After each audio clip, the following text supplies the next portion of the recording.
राधे राधे दोस्तों, आप सभी का स्वागत है आपके अपने यूट्यूब चैनल में सोनू सर कॉमर्स क्लासेस में। आज के आपके लिए लेके आए हैं इकोनॉमिक्स का जैक बोर्ड 2023 के लिए, जो आपके कल एग्ज़ाम होगा। साइंस, कॉमर्स और आर्ट्स तीनों के लिए ये बहुत इंपॉर्टेंट है, खास करके साइंस और कॉमर्स वाले स्टूडेंट के लिए जिनका कल एग्ज़ाम है। तो ये जो क्वेश्चन आप लोग के लिए बनाए हैं, 50 क्वेश्चन बनाए हैं आप लोग के लिए, और गारंटी है कि इसमें से 35 क्वेश्चन तो आ ही जाएगा। आपका गारंटी है 35 क्वेश्चन, ठीक है ना। तो चलिए आप लोग सिर्फ समझ लीजिए क्या क्या क्वेश्चन आने वाला है, तो देख लीजिए आप क्या क्या है। Consumer behaviour is studied in, तो उपभोक्ता व्यवहार का अध्ययन किया जाता है, ये हो जाएगा इन माइक्रो इकोनॉमिक्स। याद रखिएगा, ऑप्शन ए सही हो जाएगा, ठीक है। इन माइक्रो इकोनॉमिक्स कंज्यूमर बिहेवियर को स्टडी किया जाता है। अर्थशास्त्री कभी वास्तविक विज्ञान होता है और कभी आदर्श विज्ञान, ये किसका कथन था? तो इकोनॉमिक्स इज समटाइम बोला जाएगा पॉजिटिव साइंस है या फिर नॉर्मेटिव साइंस है। तो ये कथन किसका था? तो ये था फेरिडमैन का, ठीक है। तो ऑप्शन बी सही हो जाएगा। उत्पादन के निम्न में से कौन से साधन है? Which of the following is a source of production, तो लैंड चाहिए, लेबर चाहिए, कैपिटल चाहिए, ऑल ऑफ दीज हो जाएगा। याद रखिएगा, बहुत ही इंपॉर्टेंट सवाल है ये सब क्वेश्चन जो भी आपको बताया जा रहा है। क्वेश्चन नंबर 3 के बाद क्वेश्चन नंबर 4 देख लेते हैं। अर्थव्यवस्था को वर्गीकृत किया जा सकता है, इकोनॉमी में be classified as capitalized, socialist, mixed, all of these हो जाएगा, ठीक है। पूंजीवादी, समाजवादी और मिश्रित। निम्न में से किस अर्थव्यवस्था में निजी क्षेत्र एवं सार्वजनिक क्षेत्र का सह अस्तित्व होता है, यानी को एग्जिस्टेंस होता है, ठीक है ना। तो ये हो जाएगा आपका मिक्स्ड, यानी दोनों मिक्स रहता है, कैपिटल और सोशलिस्ट, यानी मिक्स्ड इकोनॉमी हो जाता है। तो ऑप्शन सी सही हो जाएगा। आर्थिक समस्या मूलतः किस तथ्य की समस्या है, ठीक है ना। तो वो किस, तो बोला जाएगा किस तथ्य की समस्या है, तो ये चॉइस यानी चुनाव की समस्या है, ठीक है। ऑप्शन ए सही हो जाएगा क्वेश्चन नंबर 6 का। तो चलिए क्वेश्चन नंबर 7 देखते हैं। सीमांत उपयोगिता ह्रास नियम के प्रतिपादक कौन है, यानी propounder of law of diminishing marginal utility, तो वो है गोसेन, ठीक है। याद रखिएगा ये नाम बहुत ही इंपॉर्टेंट है, जो राइटर का नाम याद रखना, ठीक है ना। सीमांत उपयोगिता कैसे निकलता है? तो सीमांत उपयोगिता यानी मार्जिनल यूटिलिटी का फॉर्मूला क्या है? तो ये फॉर्मूला है total utility divided by quantity से डिवाइड किया जाता है। तो ऑप्शन ए सही हो जाएगा। जब कुल उपयोगिता अधिकतम यानी मैक्सिमम होती है, तब सीमांत उपयोगिता क्या होता है? यानी कुल उपयोगिता मतलब टोटल उपयोगिता। तो इसको एग्जांपल के तौर पे समझ सकते हैं। जैसे मान लीजिए कि अगर आपको बहुत ज़्यादा भूख लगी है तो एक रोटी आप खाते हैं तो आपको बहुत ज़्यादा आपको संतुष्टि मिलती है, दूसरा खाते तो उससे कम, तीसरा खाएंगे तो और ज़्यादा और कम उससे मिलेगा, चौथा खाएंगे तो और कम, और एक टाइम ऐसा आएगा कि आपको जीरो यूटिलिटी होगा। तो यहाँ पर बोला जा रहा है कि कुल उपयोगिता अगर अधिकतम होती है तो सीमांत उपयोगिता क्या हो जाएगा? ज़ीरो हो जाएगा। तो ऑप्शन सी सही हो जाएगा क्वेश्चन नंबर 9 का। क्वेश्चन नंबर 10 देख लीजिए। तटस्थ वक्र का झुकाव होता है, यानी इंडिफरेंस कर्व स्लोप्स जो है इंडिफरेंस कर्व का, तो वो होता है बाईं से दाईं की ओर होता है, फ्रॉम लेफ़्ट टू राइट, यानी ऑप्शन बी सही है हो जाएगा। किसी सामान्य वस्तु के मांग वक्र की ढाल होती है, the slope of demand curve of a normal goods का क्या होता है? हमेशा नेगेटिव होता है, ठीक है। ऑप्शन ए सही हो जाएगा। कॉफ़ी के मूल्य में वृद्धि होने से चाय की मांग क्या होगी? बढ़ जाएगी। तो इसीलिए ऑप्शन ए सही हो जाएगा, ठीक है ना। याद रखिएगा ये सब क्वेश्चन। क्वेश्चन नंबर 12 हो गया। क्वेश्चन नंबर अब 13 पढ़ लेते हैं। विलासिता वस्तुओं की मांग यानी लग्जरी गुड्स का डिमांड जो रहता है वो क्या होता है? हाईली इलास्टिक, यानी अत्यधिक लोचदार होती है ये। ऑप्शन सी सही हो जाएगा। किसी वस्तु के यदि किसी वस्तु के मूल्य में 40% परिवर्तन के कारण मांग में 60% परिवर्तन हो तो मांग की लोच होगी। तो मांग का लोच का फॉर्मूला होता है परसेंटेज चेंजेस इन डिमांड और divide by percentage changes in price. तो परसेंटेज आपका चेंजेस हो रहा है कितना? 60, और प्राइस में कितना हो रहा है? 40। तो इसको अगर आप कैलकुलेट करेंगे तो ये आ जाएगा 1.5 हो जाएगा। तो इसीलिए ऑप्शन बी सही हो जाएगा, ठीक है। तो इसका फॉर्मूला क्या है? तो इसका फॉर्मूला जो है आप याद रखिएगा, परसेंटेज चेंजेस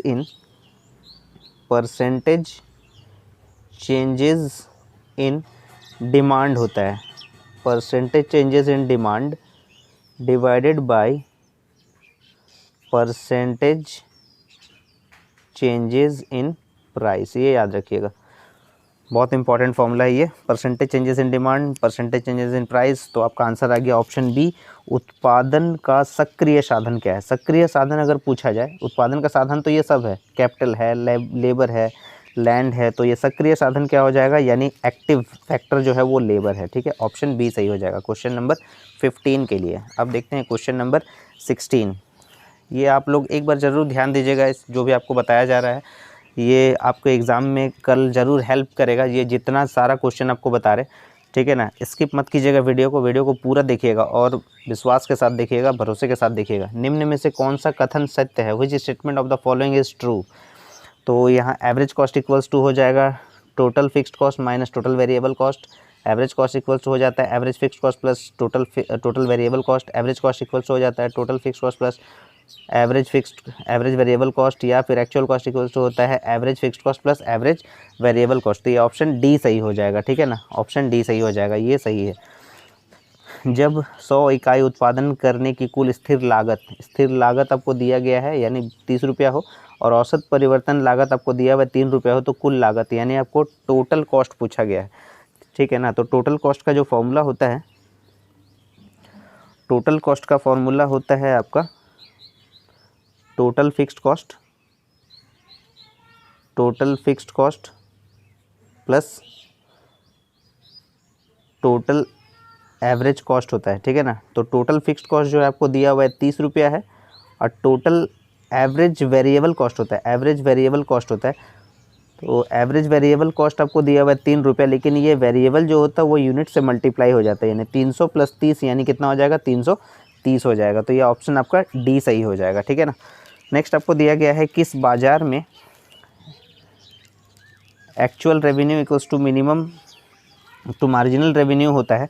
तो ये बोला गया in which market AR equals to MR होता है, तो ये हो जाता है आपका परफेक्ट कंपटीशन में, ऑप्शन डी सही हो जाएगा, ठीक है ना। 18 का डी सही हो जाएगा। क्वेश्चन नंबर 18 के बाद क्वेश्चन नंबर 19, व्यापार संतुलन का अर्थ क्या होता है। व्यापार संतुलन का अर्थ जो होता है वो होता है इम्पोर्ट और एक्सपोर्ट ऑफ गुड्स होता है, तो इसीलिए ऑप्शन बी सही हो जाएगा। प्रत्यक्ष कर मतलब डायरेक्ट टैक्स जो होता है वो क्या होता है, इनकम टैक्स होता है, गिफ्ट टैक्स होता है, वेल्थ टैक्स होता है, ये सब क्या होता है, डायरेक्ट टैक्स होता है। और कभी कभी आपको पूछ देगा क्वेश्चन में कि इनडायरेक्ट टैक्स क्या होता है, तो इनडायरेक्ट टैक्स जो होता है वो होता है GST होता है, एक्साइज ड्यूटी होता है, ठीक है ना। तो ये आपको याद रखना है, डायरेक्ट टैक्स और इनडायरेक्ट टैक्स, ठीक है। तो GST उसको बोलते हैं। तो यहाँ पर इनडायरेक्ट टैक्स में क्या आता है, सबसे इंपॉर्टेंट क्या हो जाता है, GST याद रखिएगा। और डायरेक्ट टैक्स में क्या होता है, income tax, gift tax, wealth tax. तो इसलिए ऑप्शन सी सही हो जाएगा, बोथ A एंड B हो जाएगा, ठीक है। भारत में 1 रुपया का नोट, बहुत इंपॉर्टेंट सवाल है, भारत में 1 रुपया का नोट कौन जारी करता है।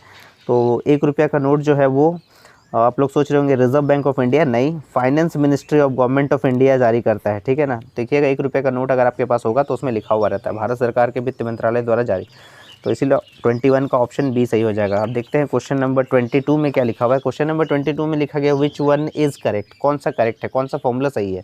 के इज इक्वल टू, के ने गुणक यानी मल्टीप्लायर, के इक्वल्स टू 1/MPS होता है, ठीक है ना, 1/MPS होता है। ये फॉर्मूला बहुत ही यूज़ होगा, याद रखिएगा। और ये आपको दिया हुआ है क्वेश्चन में कि MPC का मान क्या होता है। MPC का मान जो होता है वो होता है 0 से अधिक होता है लेकिन 1 से कम होता है, ठीक है। MPC का मान जो होगा ऑप्शन सी हो जाएगा, याद रखिएगा MPC का।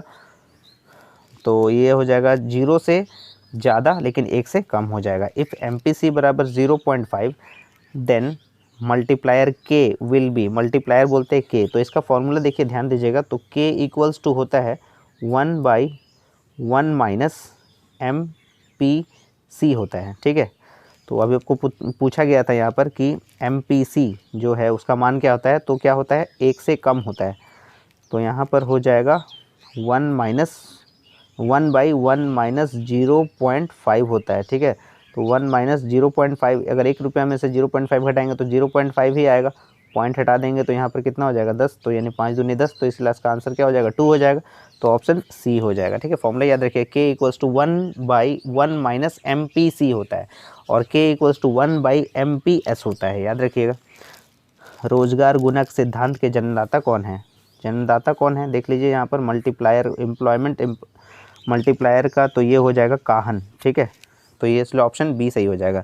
MPC plus MPS equals to क्या होता है 1 होता है, याद रखिएगा। ये ऑप्शन सी सही हो जाएगा। बहुत ही इंपॉर्टेंट इक्वेशन है ये। 26 का हो गया। क्वेश्चन नंबर 27 पढ़ लेते हैं। JM केन्स की पुस्तक द जनरल थ्योरी किस वर्ष प्रकाशित हुई थी, ठीक है। तो ये केन्स के द्वारा तो लिखा हुआ है, देखिए 2 क्वेश्चन इससे बन जाएगा।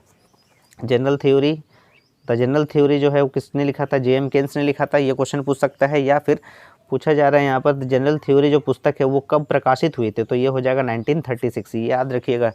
हमेशा जो ईयर है वो हमेशा याद रखिएगा 1936 है। भारत में 14 बड़े अनुसूचित व्यावसायिक बैंकों का राष्ट्रीयकरण किया गया था, यानी नेशनलाइजेशन किया गया था। 14 big scheduled commercial banks in India were nationalized in, तो याद रखिएगा 1969 में। और किसने किया था? ये इंदिरा गांधी जब वहाँ पर पीएम प्राइम मिनिस्टर थी तब किया गया था 1969 में, ठीक है। In which year the second Narasimham committee was committed, तो ये कब कमेटी सेकेंड जो हुआ था नरसिम्हम कमेटी कंस्टिट्यूटेड कब हुआ था? तो ये हो जाएगा 1998 में। ऑप्शन डी सही है, ठीक है। तो याद रखिएगा ऐसा year. Which is the central bank of India, तो सेंट्रल बैंक किसको हम लोग बोलते हैं? रिजर्व बैंक ऑफ इंडिया को। तो ये ऑप्शन ए सही हो जाएगा। 30 के बाद है 31, reserve bank of India was established in, तो ये 1935 हो जाएगा। याद रखिएगा ये year. The market price of all final goods and service produced in domestic territory of a country in a year is known as, ठीक है।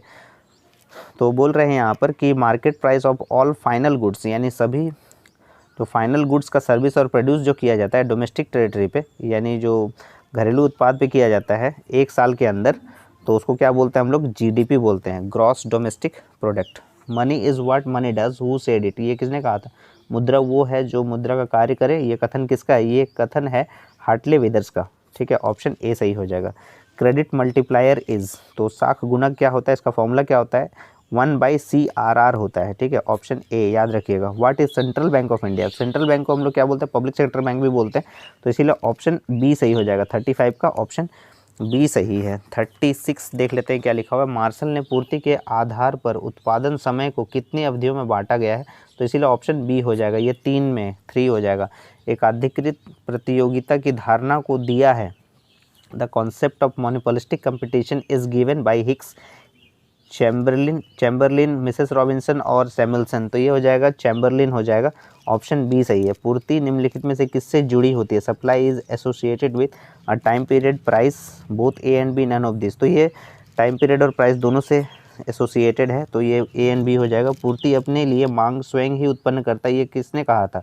ये जितना भी ये क्वेश्चन जो है किसने कहा था, ये आपको ज़रूर याद रखना है ताकि आप लोग गलती ना करें, और ये क्वेश्चन हमेशा रहता ही रहता, ठीक है। तो supply creates its own demand, ये किसने कहा था? JB से ने, तो इसीलिए 39 का ऑप्शन ए सही हो जाएगा। 39 के बाद 40 है कि elasticity of supply equals to 0 means that elasticity of supply is, तो इलास्टिसिटी का सप्लाई क्या होगा? परफेक्टली इन इलास्टिक सप्लाई हो जाता है, ठीक है। पूर्णतया बेलोचदार, ठीक है, ये ऑप्शन बी हो जाएगा। परफेक्टली इन इलास्टिक सप्लाई किसके अनुसार? अर्थशास्त्र मानव कल्याण का विज्ञान है, तो ये अल्फ्रेड मार्शल का है, ठीक है। तो ऑप्शन ए सही हो जाएगा। किस according to whom economics is a science of human welfare अगर पूछा जाएगा तो वो है मार्शल। जनता का कौन सा बैंक है? व्हाट इज़ पब्लिक बैंक, तो पब्लिक बैंक जो होता है वो कौन सा होता है? ये होता है कमर्शियल बैंक। जनता का बैंक कौन सा होता है? वो होता है कमर्शियल बैंक होता है, ठीक है ना। नेक्स्ट आपको दिया गया है द्वितीयक क्षेत्र में निम्नलिखित में से कौन सी सेवाएं सम्मिलित है?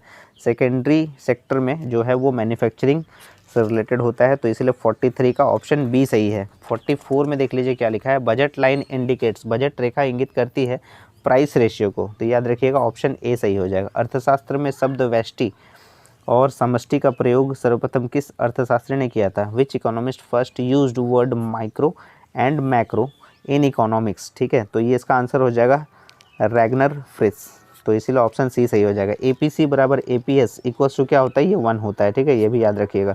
The great depression came in which year, तो ये आपका हो जाएगा 1930, ऑप्शन सी हो जाएगा। 47 का 48 में दिया गया है if MPS equals to 0.125 then K equals to, तो इसका फॉर्मूला हो जाएगा K इक्वल्स टू 1/MPS हो जाएगा, ठीक है।